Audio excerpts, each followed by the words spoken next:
Hi, I'm Mike McMahon, the showrunner and creator of Star Trek Lower Decks, and you are watching Trek Culture. Me again. I know, it's been so long since we were talking to each other, right? Well, on the other hand of that, like, it explains why I'm wearing the same clothes. I promise when there is time between videos, I do shower. I do shower at least twice a month. We are now going to go through the Lower Decks Season 5 final season sob teaser trailer that was just dropped at SDCC. I say final season, but I get such serious vibes from this trailer and all of the buzz that's been happening around it that this is not the end for Lower Decks. I really don't think it is. If not an ongoing series, I think possibly movies. I think definitely standalone specials. It just feels like it's a show that is so clearly got so much life left in it. And as we can clearly see in this trailer alone. Now, what I do like is that the start of the trailer is a very loving, almost shot-for-shot remake of the teaser trailer that was made for Star Trek VI, The Undiscovered Country. If you go back and watch that, it's available on YouTube. If you go back and watch that, you will see we have shots from the original series and from the movie superimposed over shots of the ship, and that's what we get here as well. We get a lot of clips from the earlier seasons of Lower Decks over the Cerritos. Even the dialogue, or the monologue I should say, is nearly identical. We talk about how they've assembled the greatest crew of all time. We talk about how the name of the ship has been legendary. In the Undiscovered Country one, the voiceover says for the last quarter of a century, whereas this one it's for the last, well, 5 years, because we've had slightly less time with the crew of the Cerritos, but we still love them. In that Undiscovered Country teaser trailer, you had the music from The Wrath of Khan. Likewise, in this teaser trailer, it opens with the music from Crisis Point, which is still some of my favorite music that I've heard in Lower Decks to date. It's grand, it swells, and suddenly it pauses when you have Mariner going, "Wait, is he talking about us?" And then Boimler responds, they're like, "Yeah, talk about us, it's our final mission." They're like, "No, there's no way this is our final mission. What are you talking about, Mariner?" And away we go. We have 10 more episodes at the very least of Lower Decks left. And you really didn't think they were gonna go out quietly, did you? Technically, one of the reasons that, just personally, that I love doing a breakdown for a Lower Decks trailer is, as much as every trailer for any show, it's supposed to tease you about what's coming, the fun thing about Lower Decks is I can effectively do a Citation Observations right now on the amount of Easter eggs they've crammed into this trailer, let alone anything else. So, I'll go on then. Fancy joining me at Citation Observations?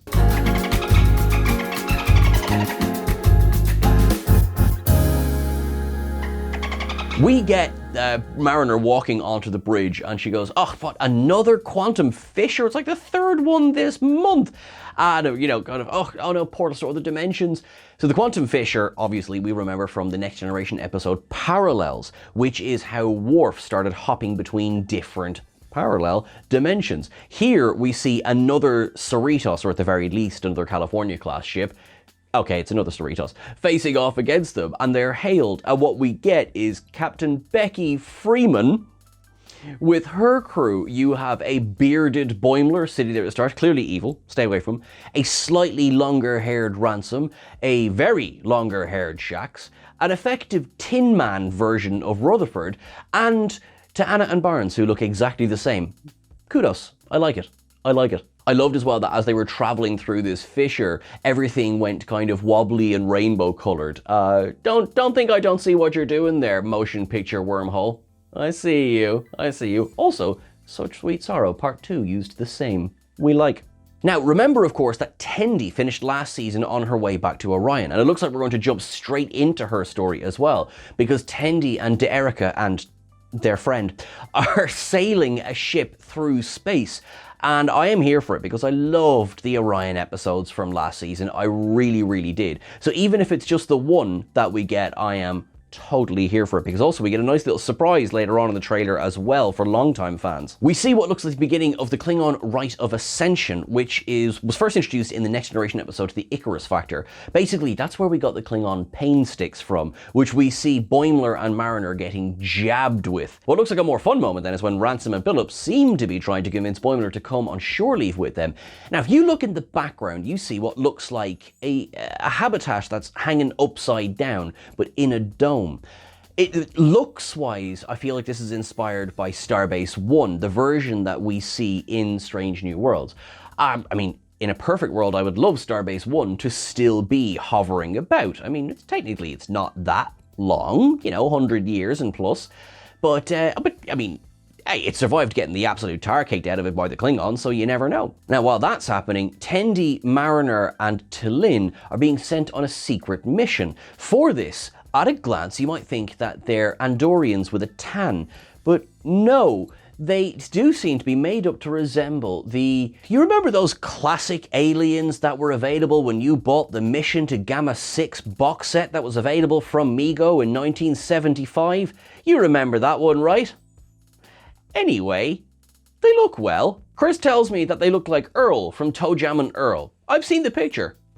Yeah, I'm on board with this. Just to do a little bit of cheeky self-promotion for a second, we have an interview with Gabrielle Ruiz on the channel where she talks about how excited she was to be doing team-up episodes like this where, basically the girls go on a mission. And, I mean, based on what I've seen so far, I'm already so excited for anything more. Think about that Orion episode last season.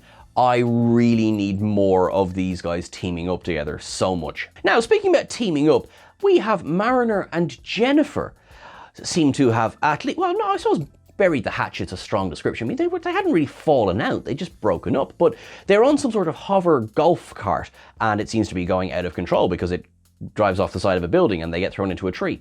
But if you look in the background, it does look to me like this is in the same location that Boimler, Billups, and Ransom are going to be in, possibly in a different pod, but it looks like it's in an enclosed place with a garden inside it. Mariner is armed with a phaser rifle, so presumably that means she's going to the shops. And I'm here for it. I'm here for it. We go then to see the Targallans, who are celebrating the fact that they don't need money anymore. They've got banners around going, "No money, no problems." Wonder if somebody made a song about that. But yes, Boimler is very, very happy for them because in a post-scarcity world, they don't need any money. And if this isn't a complete and utter send-up of Earth's position in the Federation, where on Earth you have everything. You might even say Earth is a paradise. You might even say it's easy to be a saint in paradise.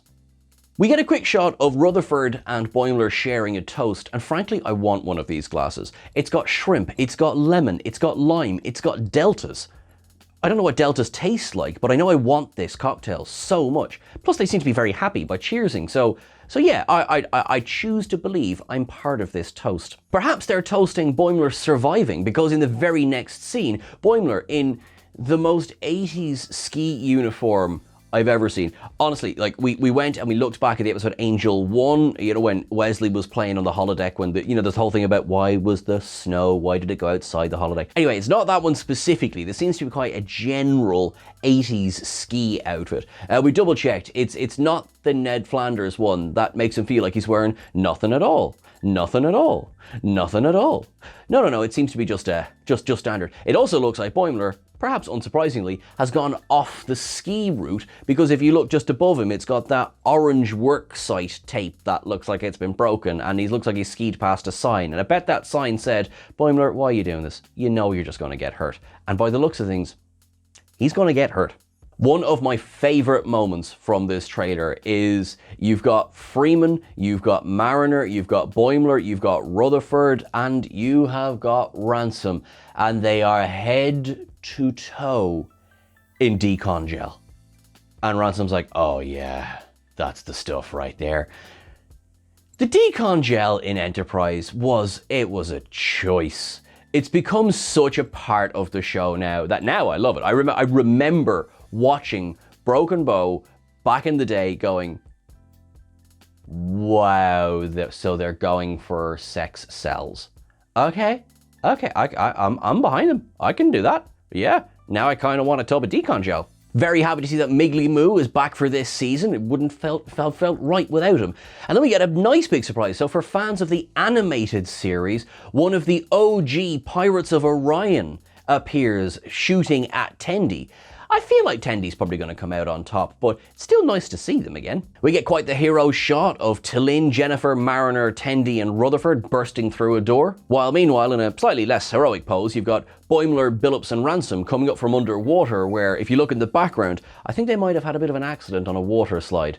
And yeah, that tracks with the characters on show. That tracks, I'm not gonna lie. We get quite a random shot then of Mariner going to absolute town by playing the recorder.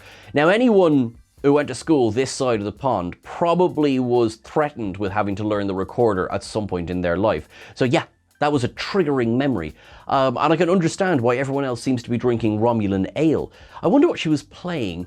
I'm gonna say Frere Jacques. That's my guess for this one. We get a funny moment in what's clearly the observation lounge. You've got Kayshawn, T'Ana, Freeman, Ransom, Miggly Mo and Billups are all doing one of those obviously like all hands in and hands in the sky, but they look up with such demented concentration like, oh, okay, so we're gonna have a cult episode. Cool, all right. Perhaps we're going to meet the great koala. It could be time. When two Rutherfords collide, tiny arms will pat you on the back. Lower decks, folks. Lower decks. Our sort of closeout then of the trailer is that Mariner is obviously hanging with Ma'a in some sort of Klingon establishment colony, possibly Kronos, I don't know. And I think she might end up getting him in trouble with his girlfriend because the girlfriend, is not very impressed that he is hanging out with humans. And as she says, God, what crawled up her boob window and died? Lursa and B'Etor would be so proud. So proud. But it seems like they will atone for their sins by taking part in the Rite of Unending Pain, which Boimler is far, far too happy about.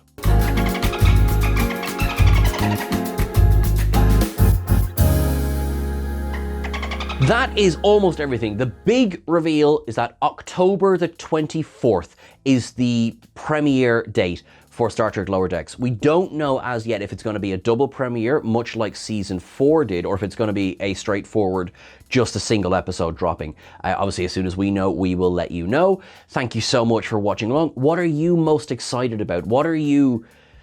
Well, I mean, we're all sad about the fact that it's ending, I reckon, but like that, I don't think it's ending. I think the format that we are familiar with, that is coming to an end. But after that, who is to say? Who knows? Mike McMahon probably knows. Let's all ask him. Uncle Mike, what's going on? Folks, thank you so much. I'm going to be back again with more videos breaking down the news coming out of SDCC. We still have so much to get through. I'm not sure if it's out already, but there is a trailer breakdown for the Section 31 teaser as well. So please do check that out. We will also be going through the casting news for Starfleet Academy, and we will be going through scenes from season 3 of Strange New Worlds. Folks, yous are awesome. Thank you so much. Please like, share, and subscribe. It makes such a difference every time that you do. Thank you so much. Live long and prosper, and I'm going to see you very, very soon. You hear that? I'm going to see you soon.